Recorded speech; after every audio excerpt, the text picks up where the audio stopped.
This is Paranormal Borders Lab Podcast, brought to you by the Mexicali Biennial, with your host, Ed Gomez.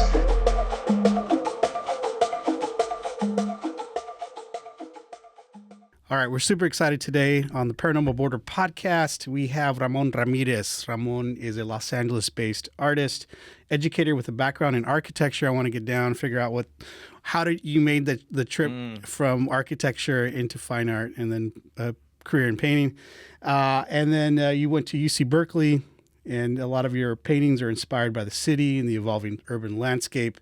And you've exhibited not only nationally, but also internationally. So we're super excited and happy to have you here for the Paranormal Borders podcast. Ramon, I usually like to talk to my guests and ask them like how they started with the creative career. Like, do you remember the moment when you realized like, hey man, I want to be an artist? I didn't have that moment hit me, but it's just something that I always did, and in fact, I didn't know that you can be an artist. I just drew. And age 5, just I grew up in a rough part of East L.A., not the nice part, and my parents would let me out on to play with my friends or anything. They kept me in the property where the house was, and we didn't have a lot of toys. I think I was the last person on the block to get Atari, and after begging and begging because all my friends had it, and finally my parents saved up money for it and we got it, but I drew a lot, and the interesting thing about the art, being an artist, is I've had a very different path, right? I went to school for architecture, and that's because I didn't have any uncles or cousins that were artists, or it just didn't make sense to me. And nobody said, hey, mijo, you should be an artist. You're good at drawing. Quite the opposite. I think my college counselor, Mr. Mrazek, at Garfield High School, he said, oh, you're really good at drawing. You should go study architecture at Berkeley. And I'm like, what's that? He goes, oh, it's just fancy drawing, with tools. I'm like, okay. So I applied and I got in. And the funny part is that I really didn't know where Berkeley was. I grew up in East L.A., and back then you didn't cross the freeways, right? You just kind of were landlocked. And I checked the box. I got in. I was good at school. I was a good student, a nerd actually, and a 4.3 GPA, quién sabe qué, and but the drawing thing never. Nobody ever says. Everybody says, be a doctor, be an engineer, be a teacher. Nobody ever says be an artist, and at least in my family. And when I got into Berkeley, all my friends got into USC and UCLA locally, and I'm like, all right, cool. I'll see my friends on the weekends, quién sabe qué. And 2 weeks before, or when I applied to Berkeley, my counselor said, oh yeah, Berkeley's just a little bit past Magic Mountain. It's not that far. It's $5 more in gas. Yeah, and I'm like, all right, cool, I could do that. And 2 weeks before I was supposed to ship out, I looked at the map, and I'm like, oh my God, it is not near Magic Mountain. It's way past Magic Mountain. And so I was a little bit upset, but I went. I had no choice. I had to say no to everybody else. And it turns out that he was right. I was good at drawing, and I was good at architecture, and I couldn't believe that was my major. That I couldn't believe that my homework was to draw, was to design, to paint. To draw with charcoal. That was just crazy, and I was good at it. I mean, I think I'm smarter than I look, and I graduated with a 3.9 GPA, if I'm not mistaken. I got an A- in civil engineering. that kind of kicked my ass, but yeah, it was a really strange path. And then I graduated college. I worked as an architect for 10 years, and then I got into teaching, and I taught at Woodbury and at East L.A. College for another 10 years. And now I think I'm in my 15th year of just being a professional artist. It's my day job, my night job, my weekend job.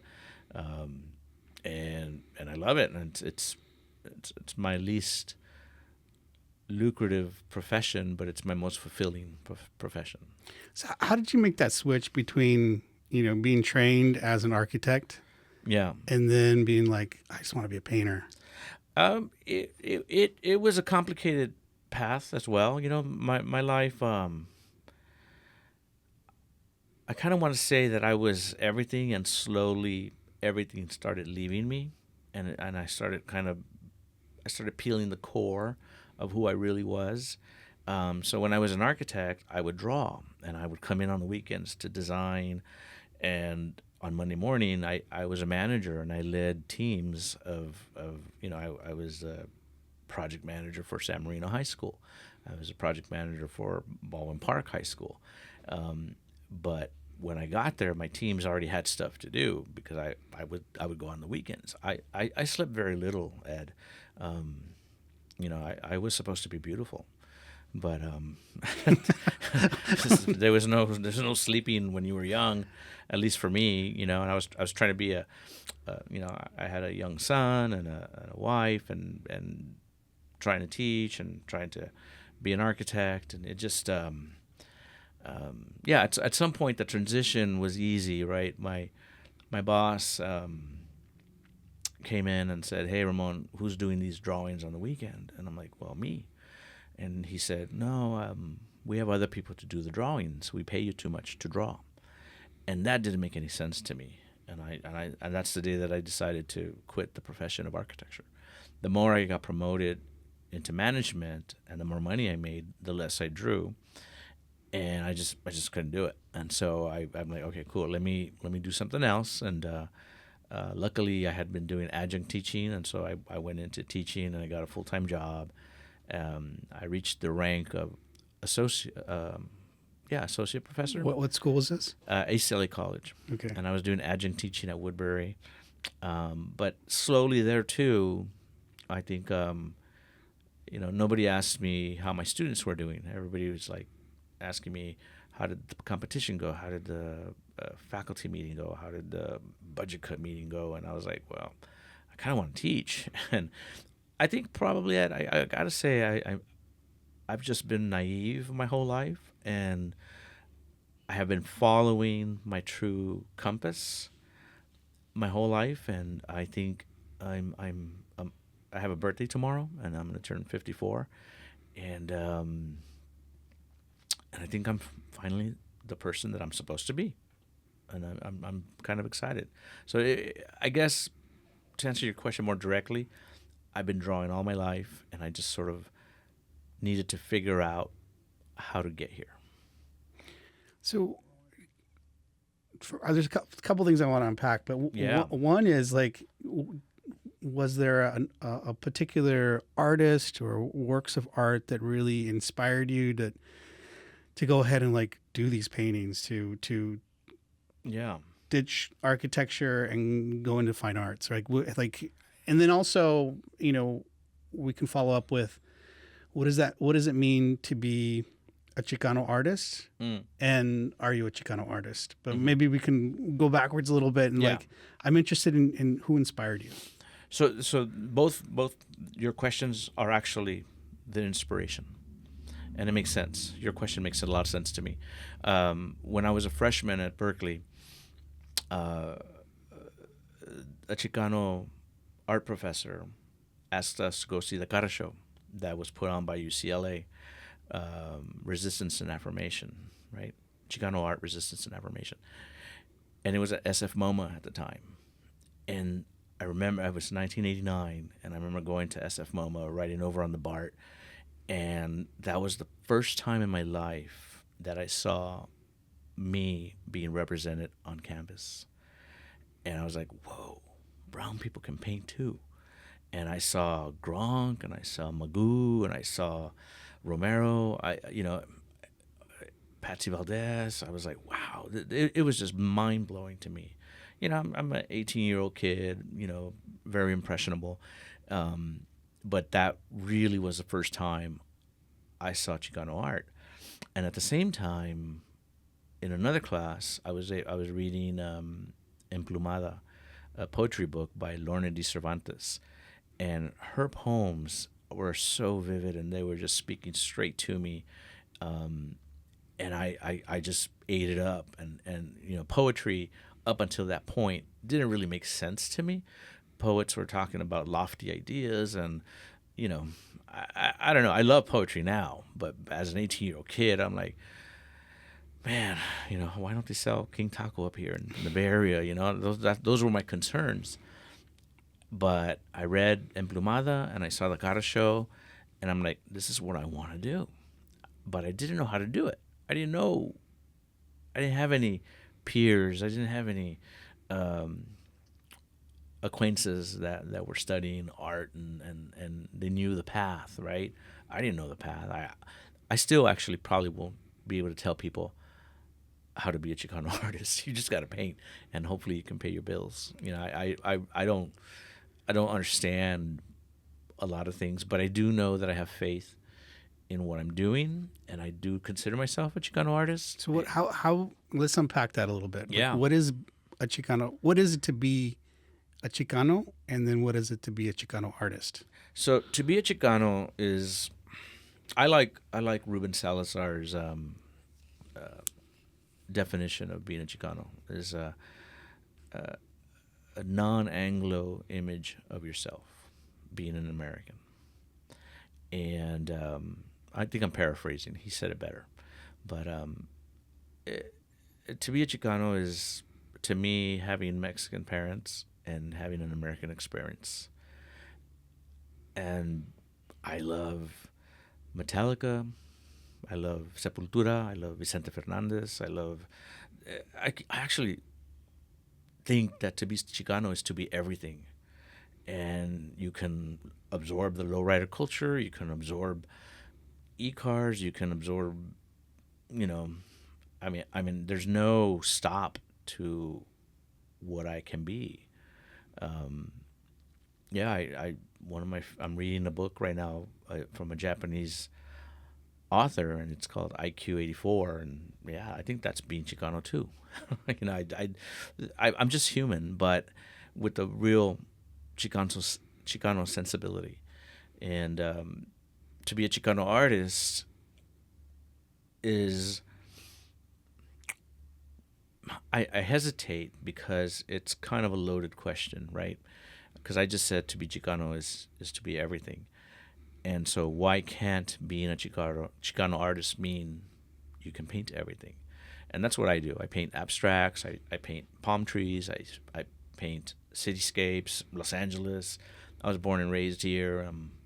Los Angeles has been my muse probably since I was born.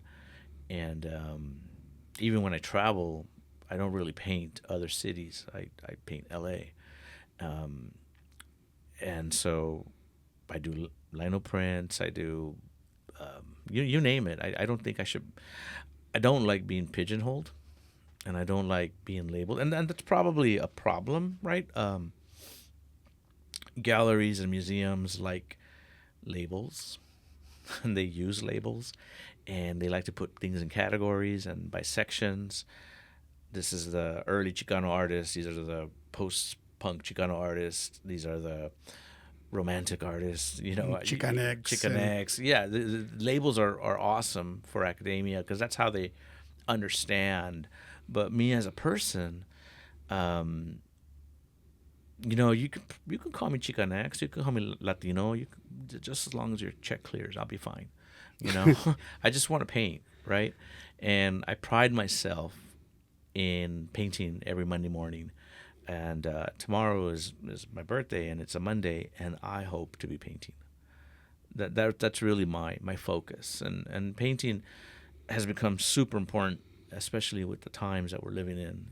It's just art is at the forefront against the fight of fascism.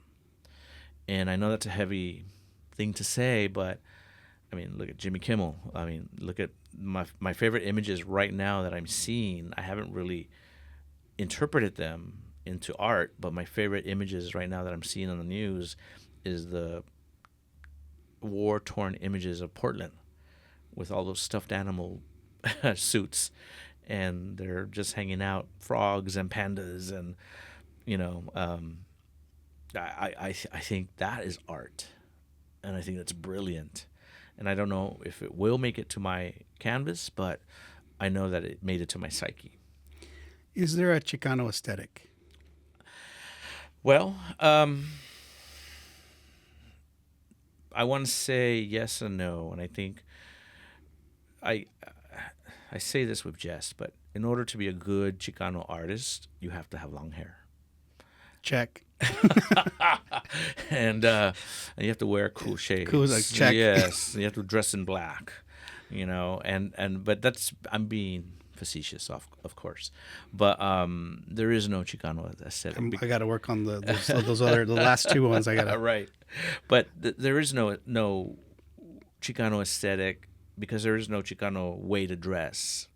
I think there are some cultures like in Japan that are appropriating some lowrider Chicano aesthetic, and that's beautiful. But Chicanismo is great, man. I mean, I can't believe that there are people in this world that haven't had a taco. You know, I can't believe that they haven't had a burrito from La Azteca. In East L.A. I would be so sad if I wasn't able to do that. And so my favorite food is sushi. I love sushi, and I probably eat too much of it, but I think that's good. Lowers my cholesterol. Yeah. I asked this because there are certain collections out there that are Chicano art collections, and you have the stereotypical lowrider or the East L.A. scene, or all these signifiers that talk about in Mexican American heritage community, and mixing and matching with American car culture or something like that. So for some people, there is a particular aesthetic or image that comes to mind when they think about Chicano art. Yeah. But then the question becomes, can a Chicano artist be a conceptual artist? Oh, 100%. And I haven't thought about this, Ed. It's a great question. But I am from East L.A. I was born at Santa Marta Hospital, which is now a school, I think, right across from King Talco on 3rd Street. And I went to Eastman Avenue Elementary School. I went to Stevenson Junior High. I went to Garfield. I'm Mr. East L.A. And so I don't have to worry about fitting in. I am East L.A. And so I think that is probably very liberating, something I've never thought about. I never questioned where I'm from.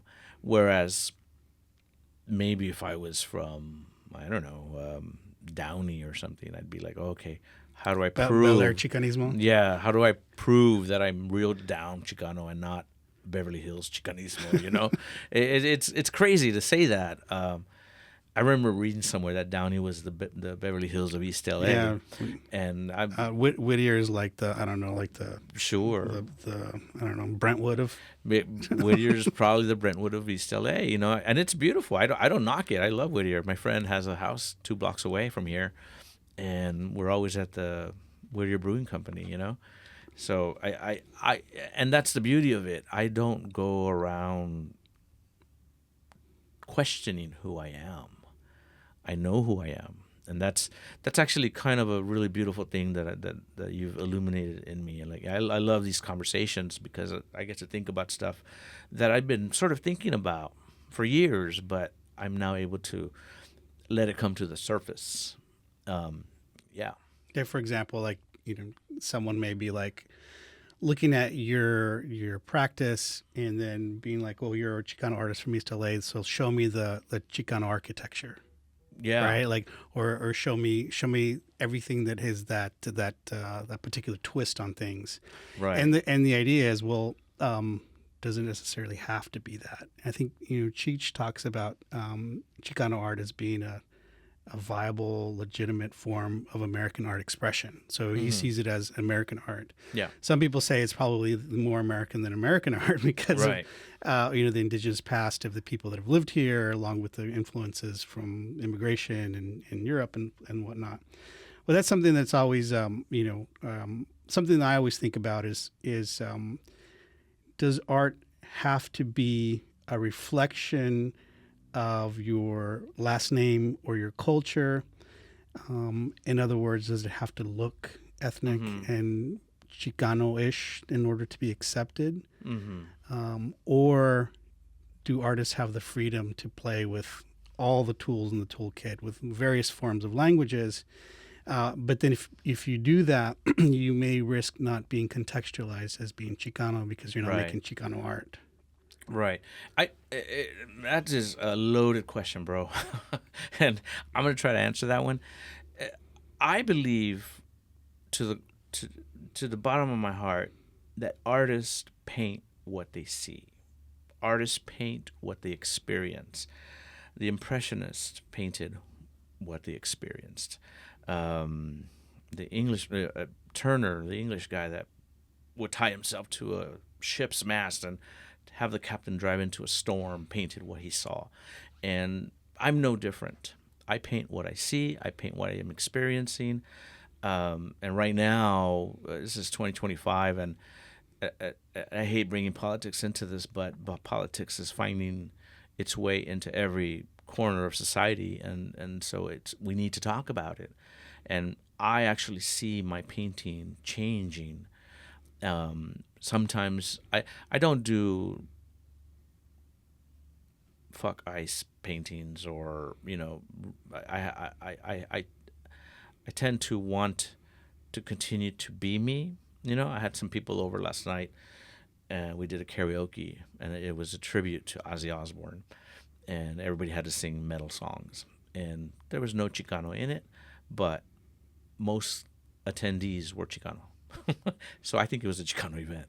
And so, you know what I mean? I think I'm type Basquiat, right? Somebody asked him if he was a black artist, and he said, well, yes, I use a lot of colors, including black. And so I think I'm of that too. Like, I'm a Chicano artist because I am Chicano, and I paint my experience, my American experience. So I do know that there are forces out there that are trying to ask us to paint Virgin Marys and low-rate cars, and I think that's where your question was going. And I reject that. And I think there are 1,000 other artists that do that already. So why do I have to do it too? Even though I've done it in the past, because I'm learning. But right now I'm most excited about painting large-scale, beautiful sunsets, because I think the world needs beauty too. And if you tell me that my paintings are not Chicano because it's too beautiful, then you have a problem, not me, right? So yeah, I really do think that beauty is needed. I do think that resistance is needed. I think that affirmation is needed. Identity is needed. And I alone do not have the solution, but together as a community, we do, right?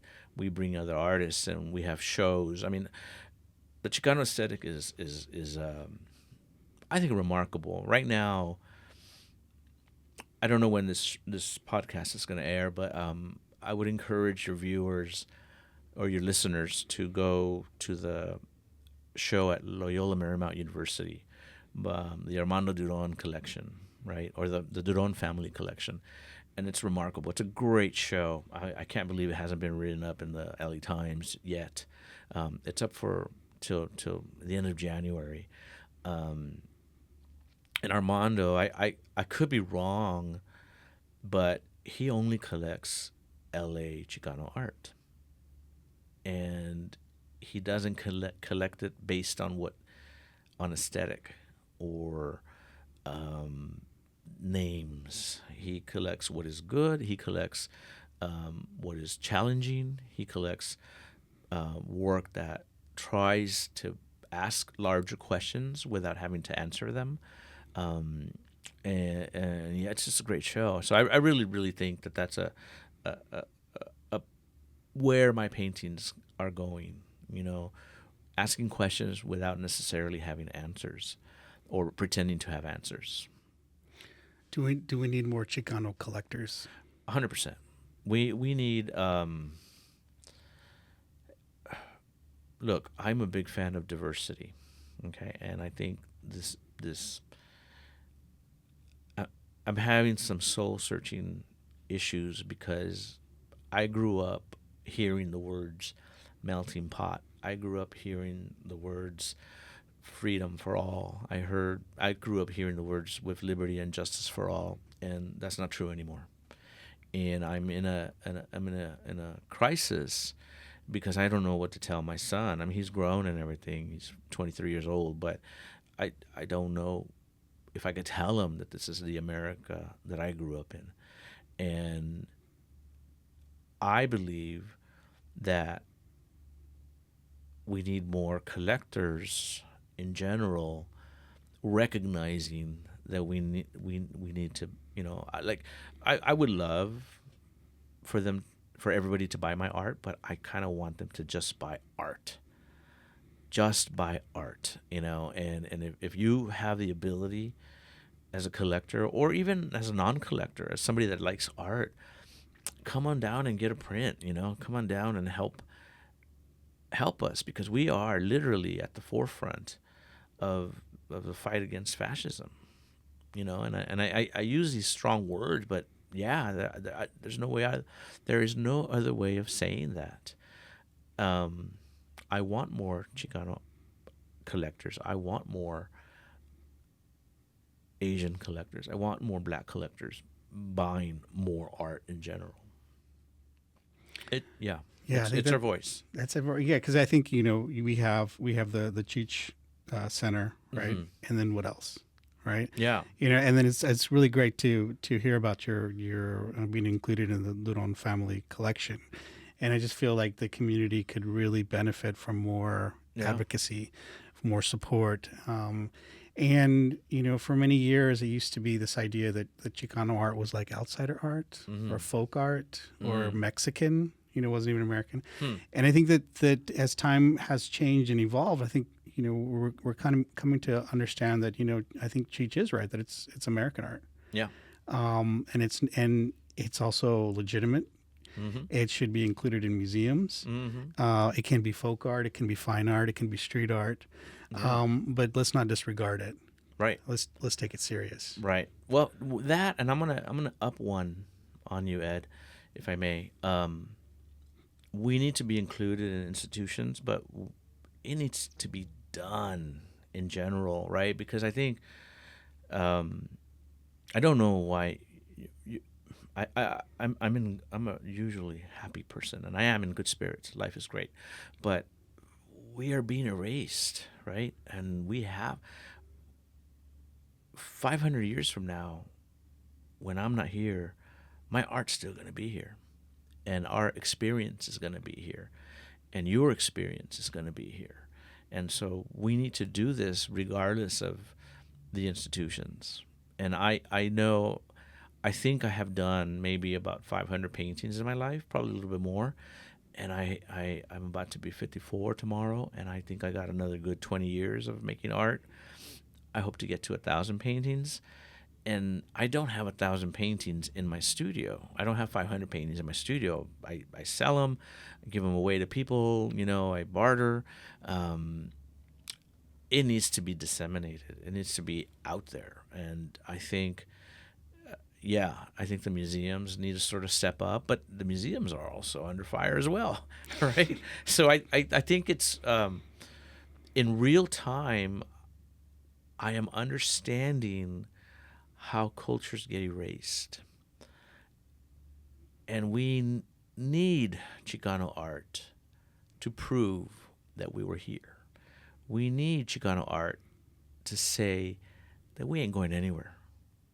That's good. I like that. We need Chicano art to say that we're not going anywhere, because I'm not. I don't know about you. I'm here for now. No, I am here, man. You carry my ID around everywhere I go.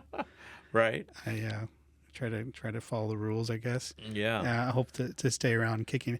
I think that's something that growing up, and then moving to LA early on, and realizing that I didn't have a support structure. and finding ways to build community, to create a support structure. Right. And the idea that as we build this community, we find ways for everybody to benefit. Mm-hmm. Because we didn't have galleries coming and asking to do studio visits or, avenues for us to sell our own work, or, LACMA or MoCA, or weren't knocking on our doors to do studio visits to collect our work. So we, in a way, had to do it for ourselves. And that's not only an artistic struggle, but that's also a Chicano struggle. Mm-hmm. Mm-hmm.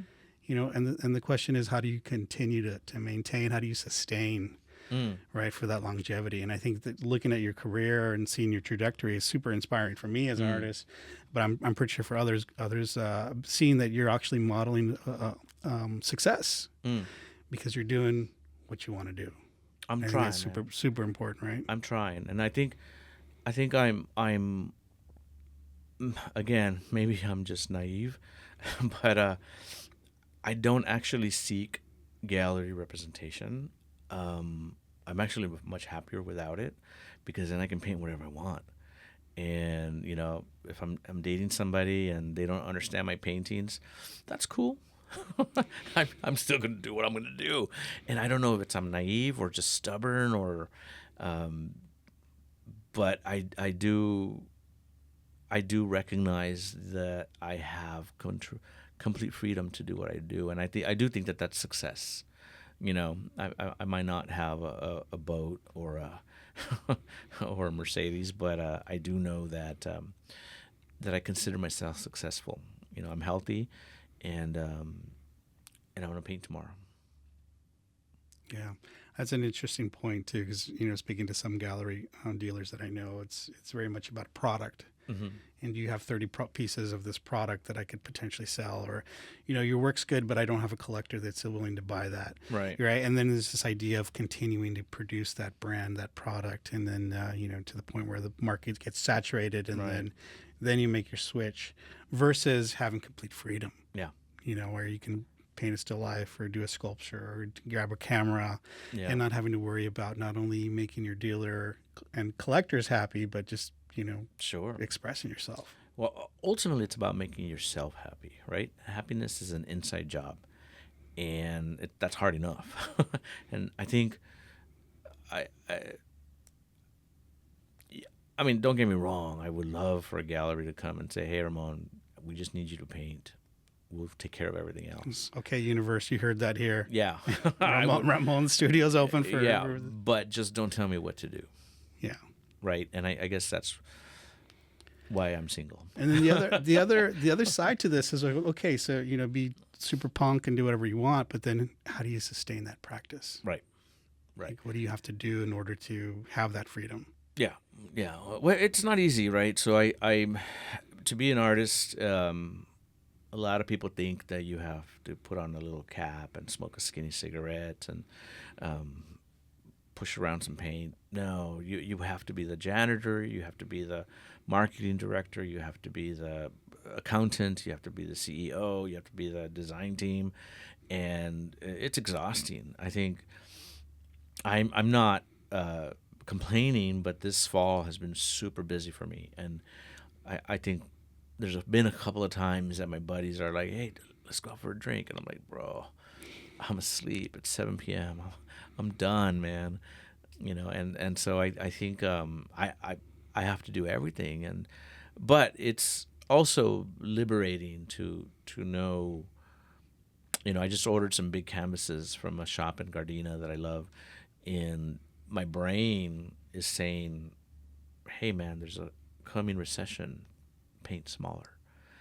But my heart is saying, "Go big. Go big. That's what you want to do." We need to be visible. We need to be not overpowering, but we need not to cower, right? I mean, because that's what they want us to do. They want us to be small, and no, that ain't happening to me. And I need to speak to my community members. I need to speak to my friends. We need to be loud, and we need to be proud. And I know that's been said in the gay community a long time, but I get it now. Right. I get it now, because we're all under attack, not just one community, all of us. Yeah. And I think you brought up a good point too, because the L.A. school system, higher education system, is really good at not only recruiting and pumping out MFAs, but they're extremely bad at creating professional practices to help support those students, right? So you get your MFA and you think you're going to be an art superstar, and then you're like, what do I do with taxes? Yeah. What do I do with my studio? What do I do with deductions? Yeah. How do I market? Maybe the younger generation has a little heads up because they're already grew up with iPads and applications and social media. But for my generation, like we didn't have any of that. I submitted slides for my MFA application. Right. And we had to buy postcards and pay for postage. Yeah. And no one told me and said like, hey, you're going to be an artist, but you're also going to be a small business. Right. And you have to do this for your taxes. You have to save your receipts. You have to, go to all the openings, and you have to make connections and network and do all these other things that is part of maybe the business world and the business people know about this. But the artists, they just want to make art, right? Yeah. And I think that there's a big disconnect with that, and to the point where you get all these MFAs just being like, dude, I'm dropping out. I'm going to be a barista, or I'm going to be a bartender, or I'm going to, Right. And it happens. I think my saving grace was that I was an architect for 10 years. And I was a manager, and I needed to worry about more things than just me. And I became, there's a level of professionalism that I pride myself in.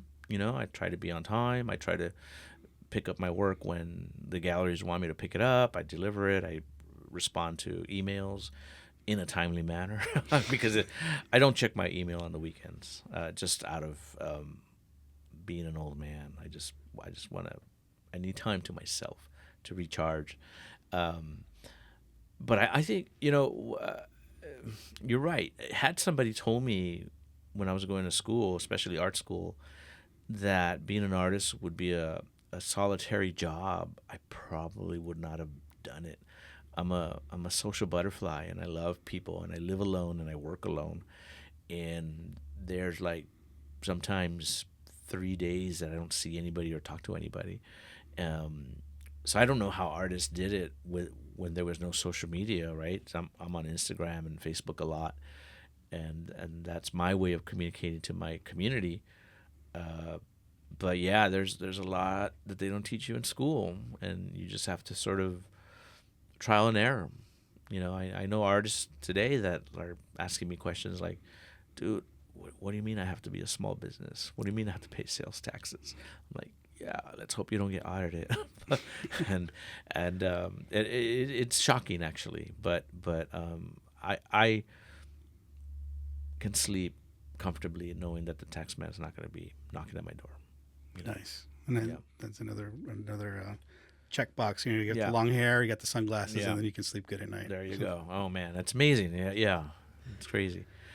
Yeah, and I'm almost wondering if it's by design so that the gallery system can come in and take care of you, right? And they provide all that support and infrastructure and logistics, Sure. and in the return if you're lucky, they take half, if not more, plus. Well, see, here's the beauty of what I think I'm doing, and it's not really a plan, right? So my business plan, Ed, is stupid. It's the probably the stupidest business plan. But is it working? On the world, yeah. My business plan is to paint until I can't. That's it. And it's dumb, but it's working. and I think as we're talking, I wonder if my paintings will be so convincing to my community and to me that the galleries will not have any wiggle room to change them, right? I always tell people this. Art is like a glacier. It just slow and coming, and you can see it in the distance, and there it is. And then when it arrives, you cannot stop it.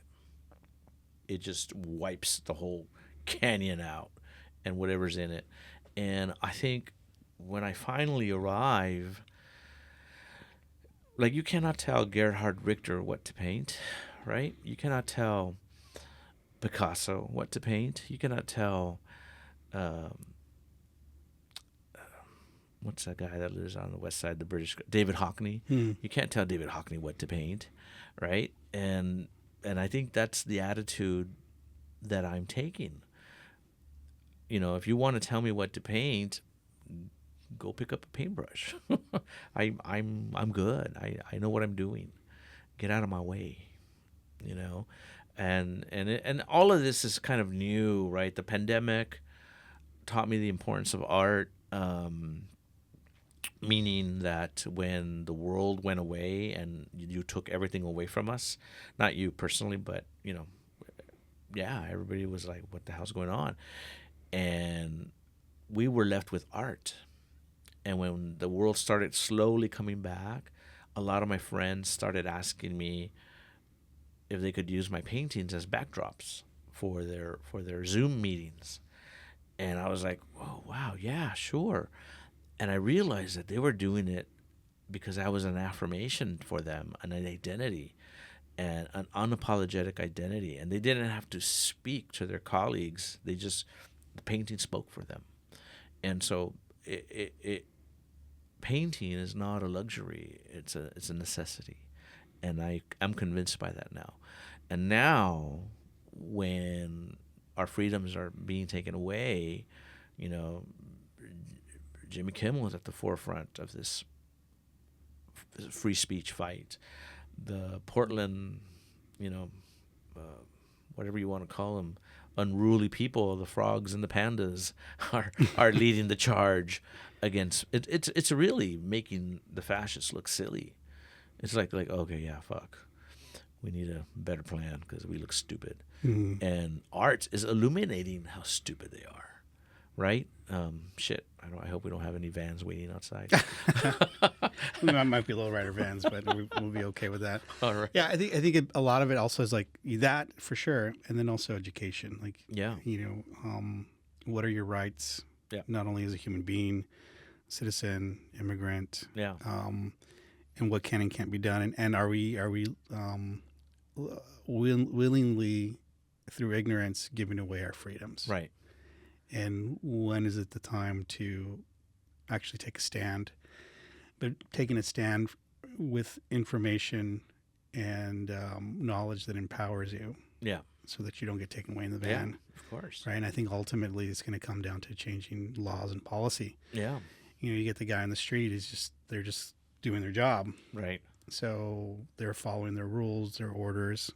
So in return, if we don't like that, then we have to change those rules and orders. Yeah. I was talking to someone about the Tiananmen Square incident where you had the protester being run over by that tank. Yeah. And of course, the tank's going to always win. Well, of course. Unless you sneak into the tank and yeah. then you start driving the tank and then you have the power. It's that whole Trojan horse type of mentality. And I think that there needs to be an audit. There needs to be a reexamination of all levels of society, and then we need to have these hard conversations to see what works and what doesn't work. And I think, like you said, art is a great way to kind of, not only show you the problem, but it could also project a future and a solution. Yeah. And you do it in the most radical way. No one dies. Right. Hopefully. Yeah. Well, fingers crossed. Yeah. Through this platform of art, I think Joseph Beuys said it's like the only viable, strategy left, because it's radical, it's progressive, it changes the social sphere because you're changing the minds of not only your adversary but everyone around you. Right. And we have to kind of see that future. We have to see something. Imagine it before it becomes reality. And I think that's where the power in art resides, right? Yeah, and it's timeless. I mean, people have been painting for 30,000 years, and we've been expressing ideas for that long. And I think it's shit. I might even paint tonight. Can we say bad words?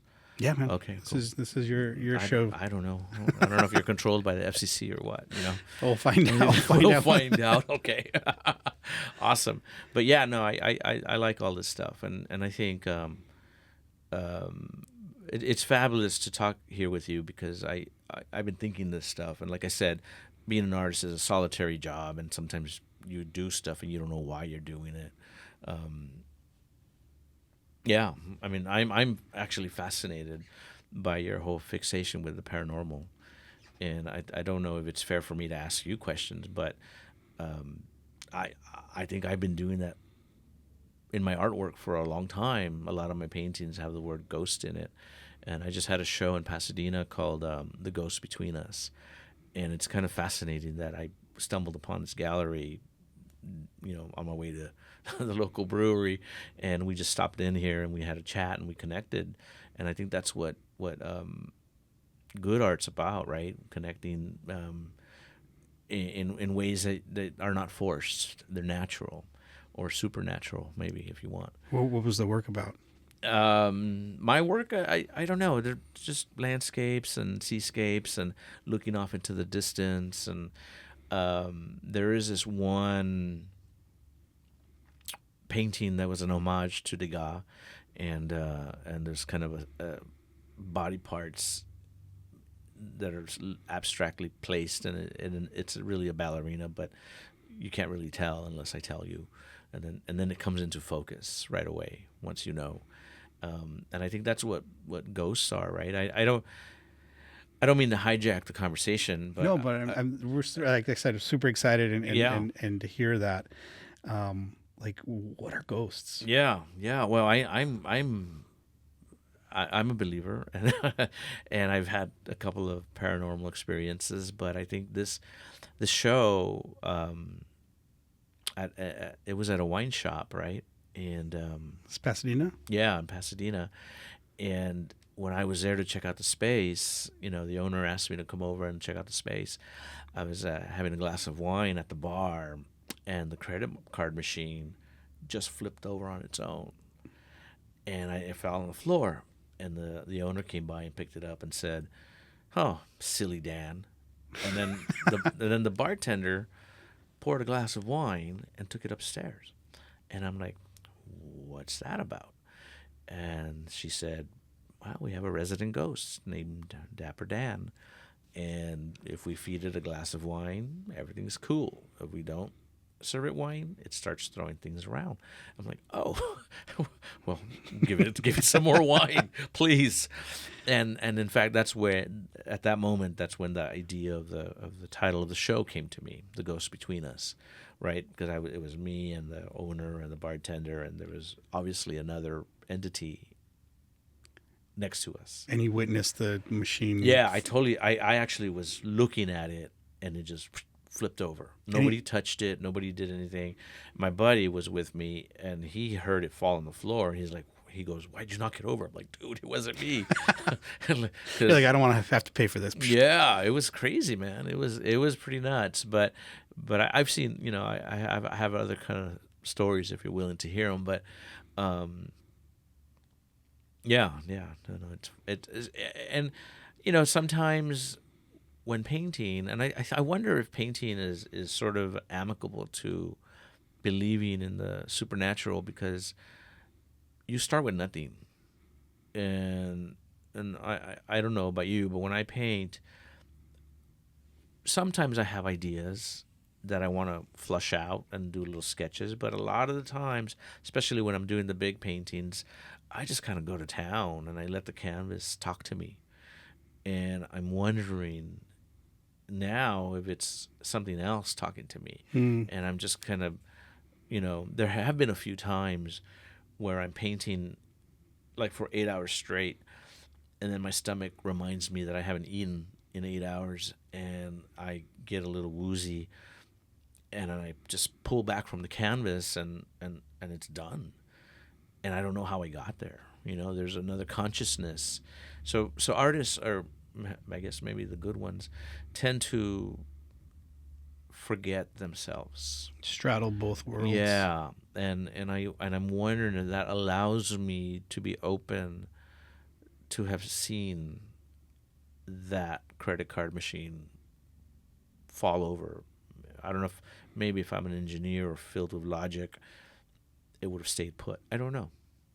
Interesting. It's kind of anyway. So the work is, and not all of it is conscious. So this only happened recently, and by meeting you and by meeting the gallery, only now am I understanding that I've been painting La Llorona for years, and not specifically, although a few times a woman sort of shows up in my paintings abstractly with like snake arms and stuff, and I try to rub it out, and it doesn't go away, and I'm like, okay, cool, that's what this painting needs to be, and I put it aside. I don't really show it but eyes kind of come up sometimes, skulls kind of come up sometimes, and I'm curious now to do a deep dive and see how many times that's happened.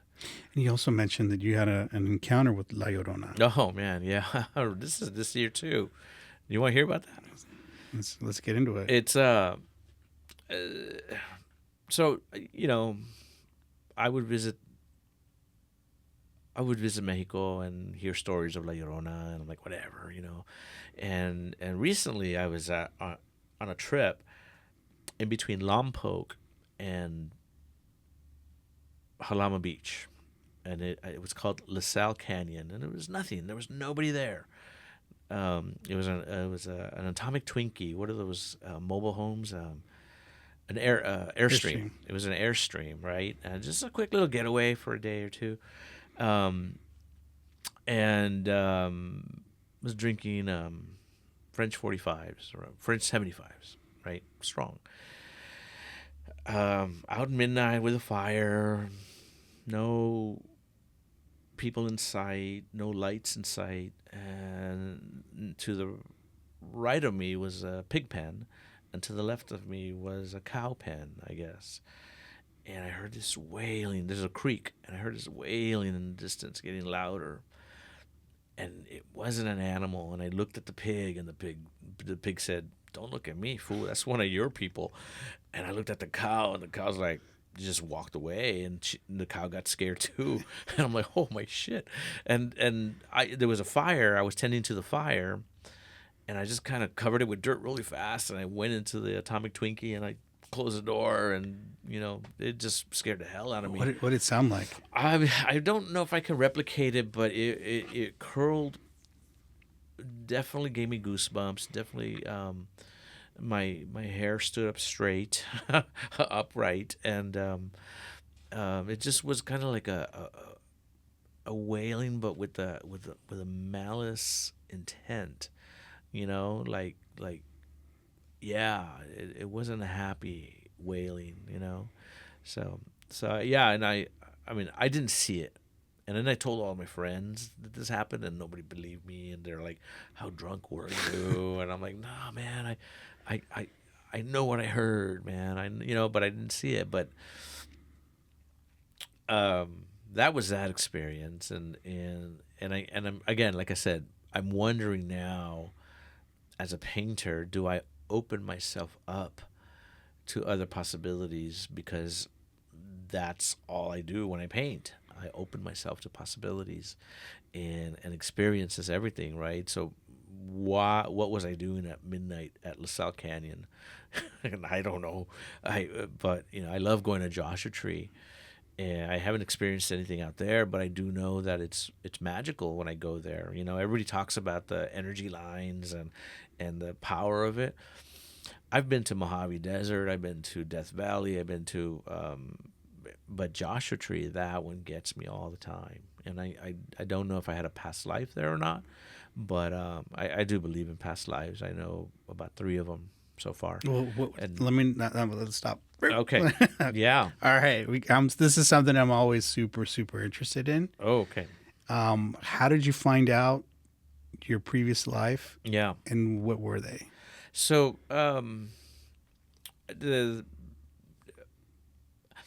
I don't know how this relates to art, but I do think somehow it is related, right? And I'm going to come around to it. But so I'm not married. I was married for 20 years, and I'm not married anymore. And I live alone, and my son went to school up north, and he lives in Oakland, and I have a lot of time to think, and I have a lot of time to meditate. And at first, I felt like a failure, and I failed in my marriage, and I was in a bad place. But then slowly I started reading and reading Buddhist teachings, and I knew I needed to dig myself out of that hole. And one of the methods was meditation. And in meditation, you start reading these books, and you start reading, I forgot the professor's name, but he writes about previous lives. And he says if you really pay attention to the details of your life while you're awake, when you meditate, you start connecting the dots.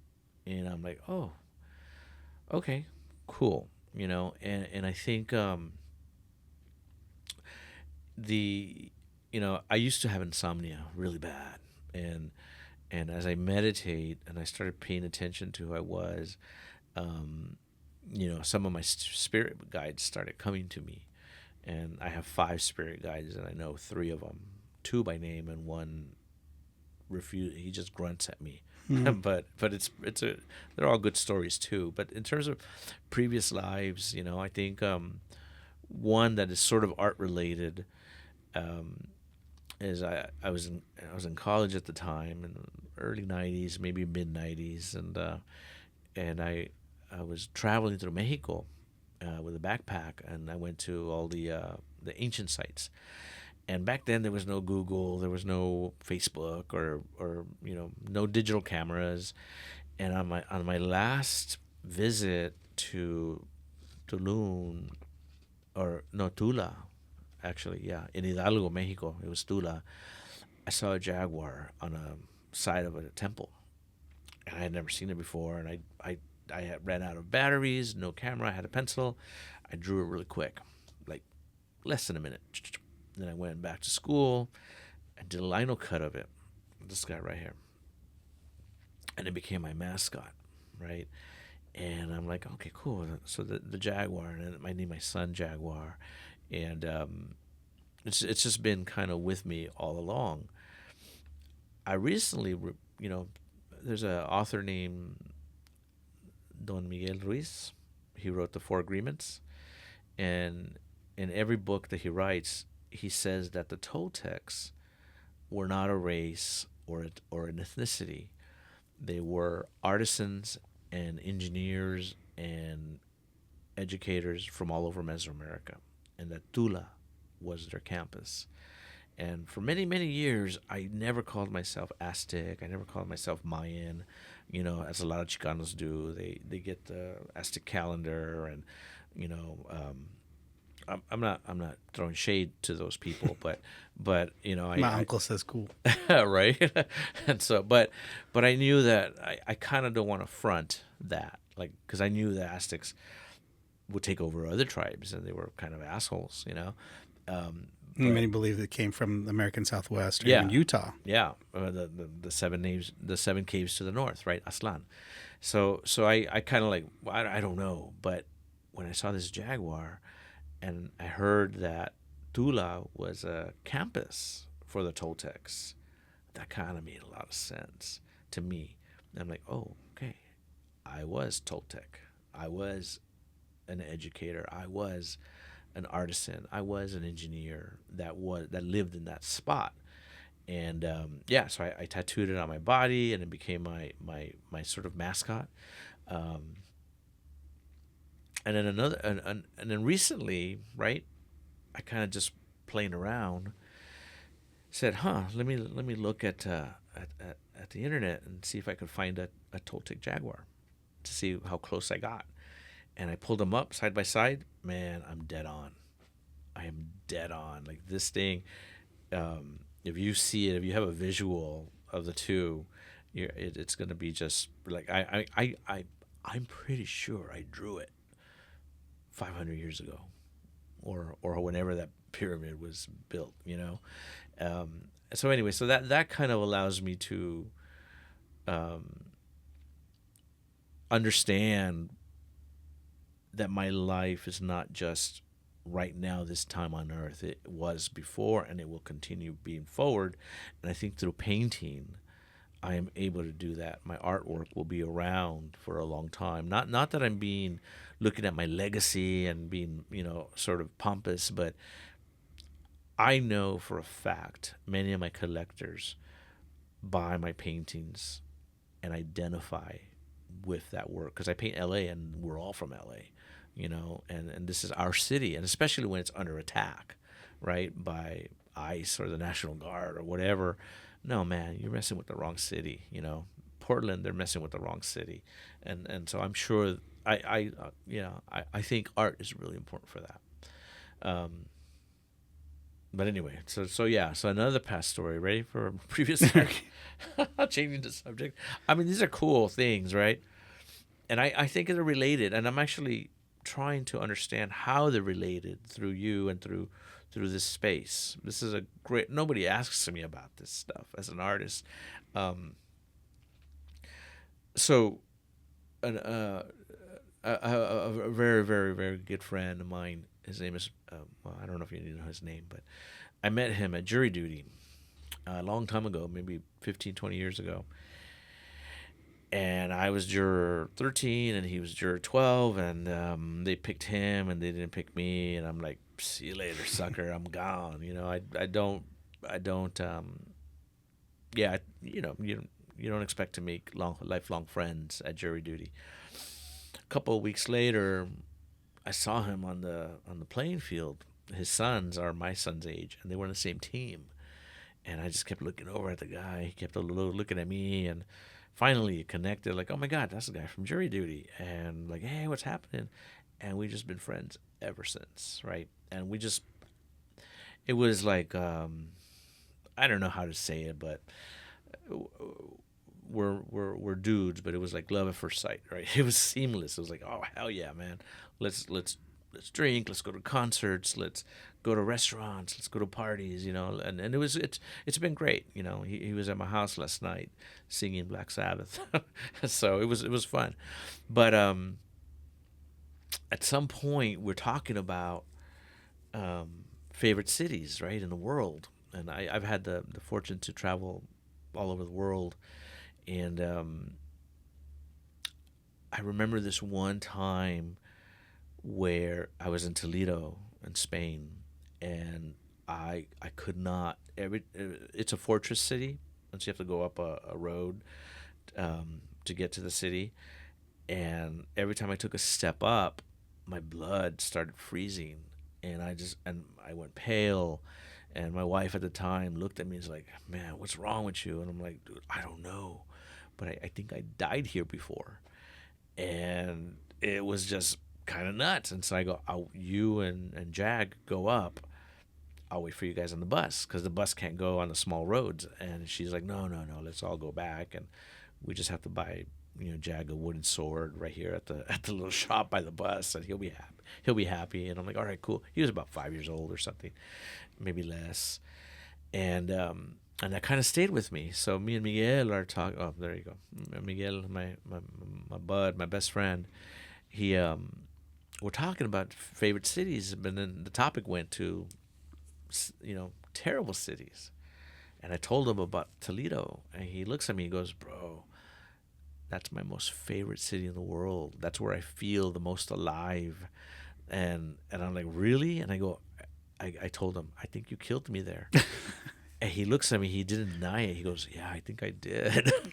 And so I think we both have a connection to Toledo, but his is very positive and mine is very negative. But we're best buds now, and I go over his house every Friday, and we smoke cigars and drink whiskey, and it's just too much of a coincidence for there not to be a connection. Yeah, and now that you guys have figured it out, maybe you get to ascend. Yeah, you're done with planet Earth now. You finish that level because you've connected. You've made your enemy your friend. There you go. Right, and maybe that's what it's about. I don't know. I mean, I think that wants me to talk about the ghost thing, right, and the paranormal, and I'm pretty sure you think about this more than I do because, I guess there's just too much to think about in life, but I'm wondering if ghosts are strong with our community, like La Llorona, because of the tragedies that we go through and the I mean, like ice, right? Like you don't know when your family members are going to be here or gone the next day, and maybe we are ghosts and we don't know it. And I think it's important. I believe the storytelling of ghosts and ghost stories, and I don't know about you, but whenever I go camping or sit around a fire, the stories naturally turn to ghost stories and spooky stories, and it's just and not just me. And I do, there's one story that I want to tell you that happened to me a long time ago.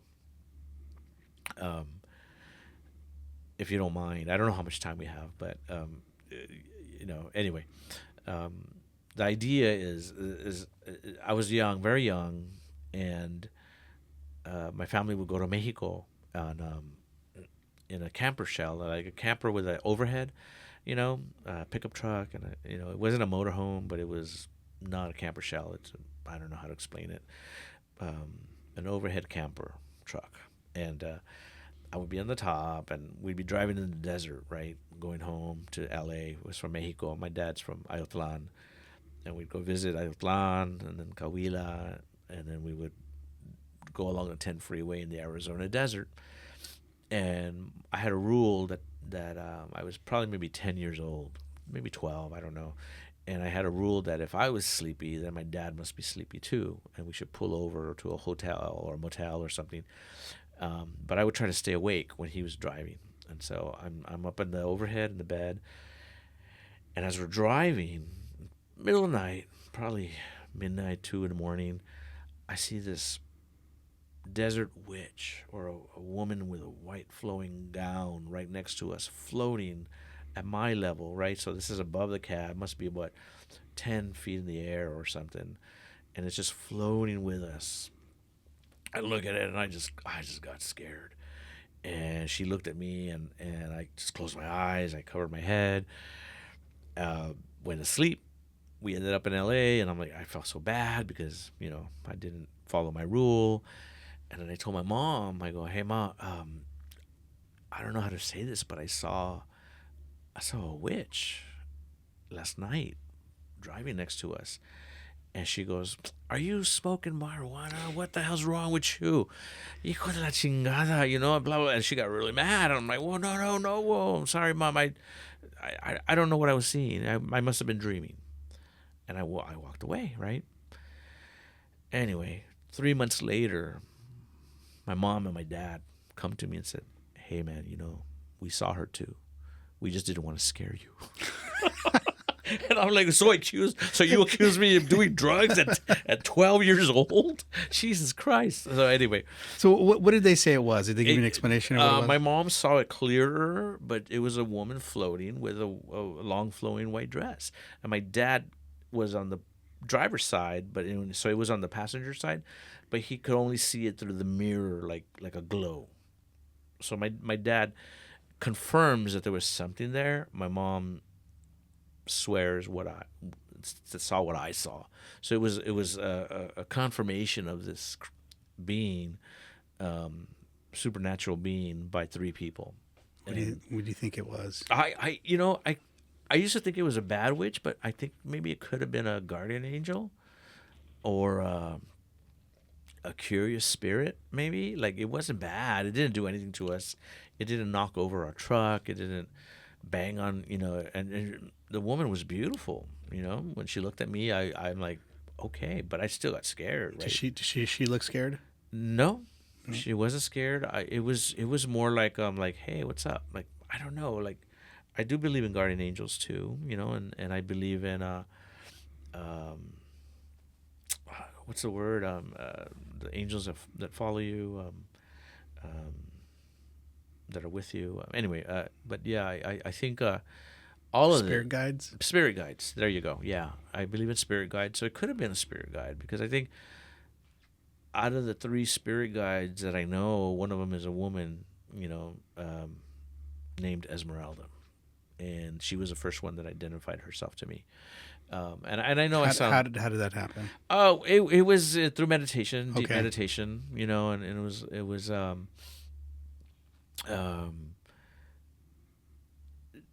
so when I meditate, and I'm in the middle of the night, everything's quiet.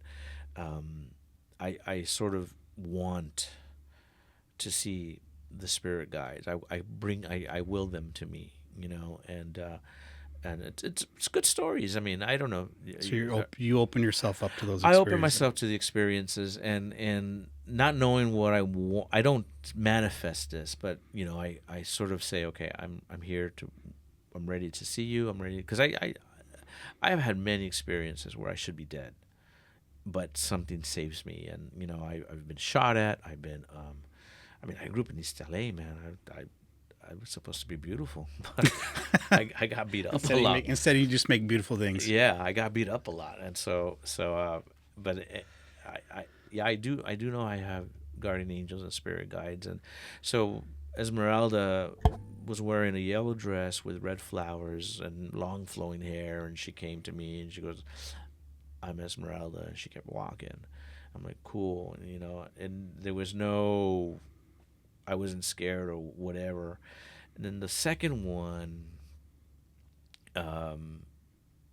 was a little crazier, and I think it's I think it's funny, but it's kind of cool.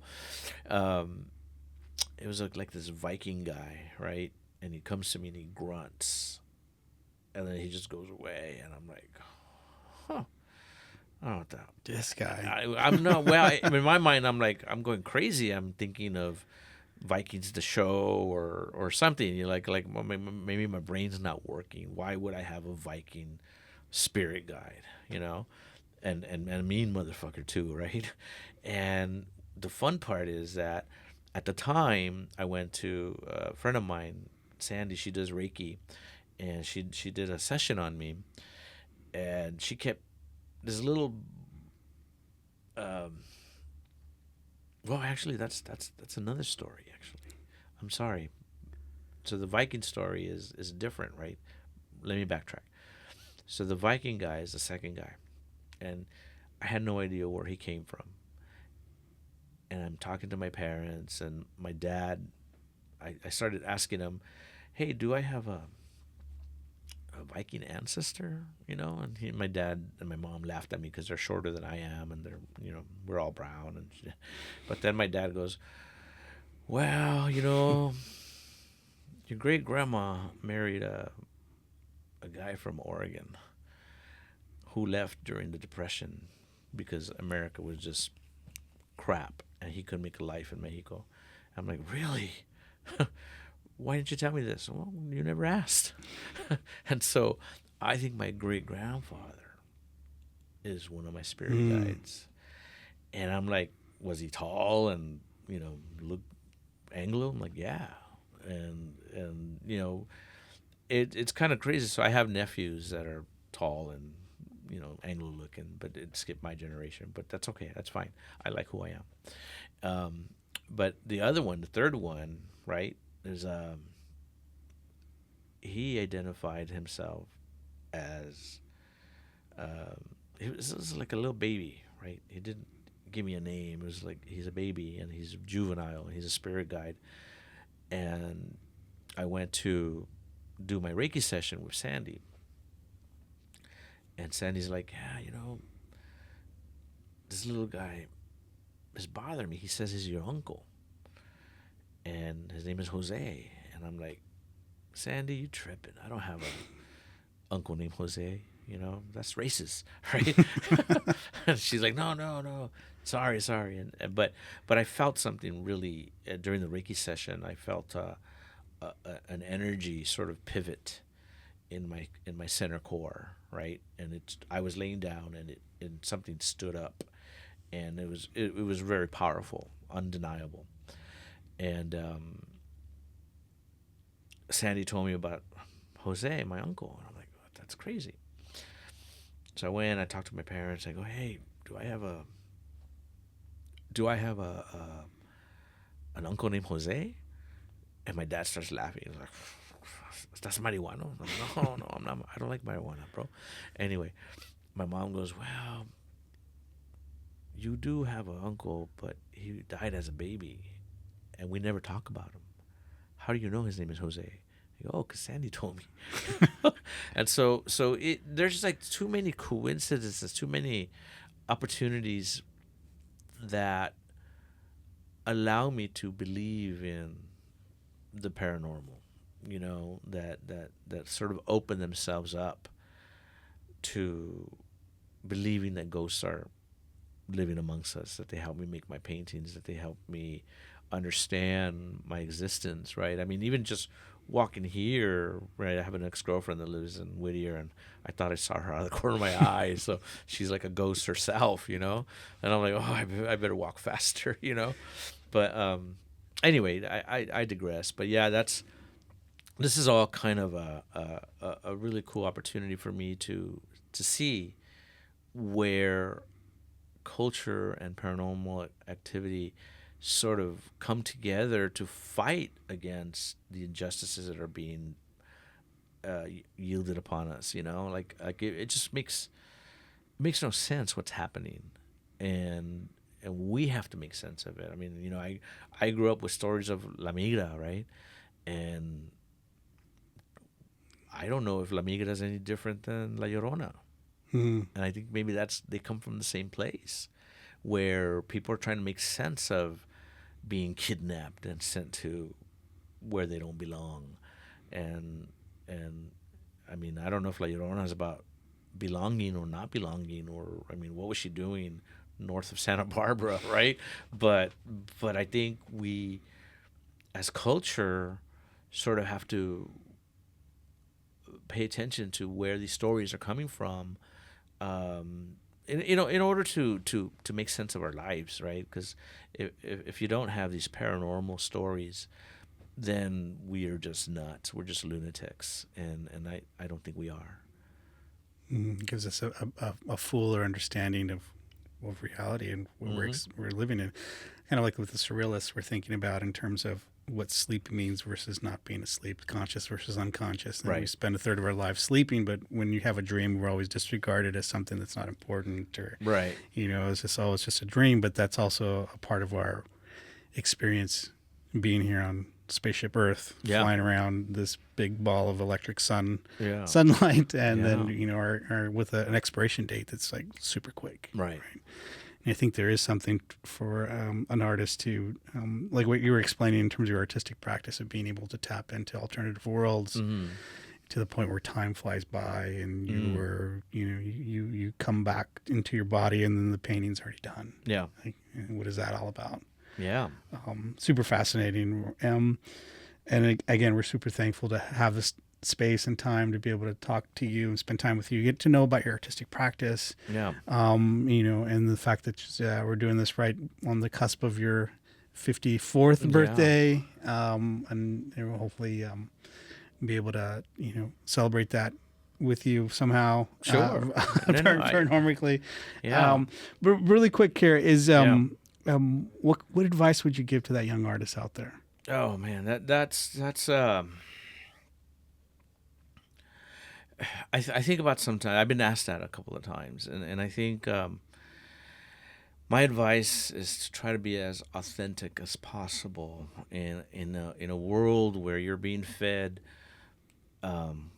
culture and commercialism, and it's so hard, right, to sort of be your authentic self. But there is value in your thinking. There's value in your existence, and your existence is other people's experience, and we all kind of come together. So I guess my advice is to be authentic and create in whatever way you want, right? Like I do oils because I'm an old man, but if you draw comics, or if you do video games, or if you do digital art or sound art, I mean, just make, man, just make.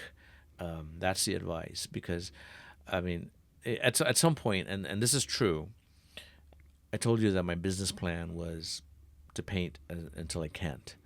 And then I might have to get a job at Lowe's or something in the paint department. I don't know. With nothing wrong with that, but I that's not beneath me. I'm doing what I'm doing, and I'm convinced that I have to do this. And so the advice would be authentic, be convinced. Right? Luxury is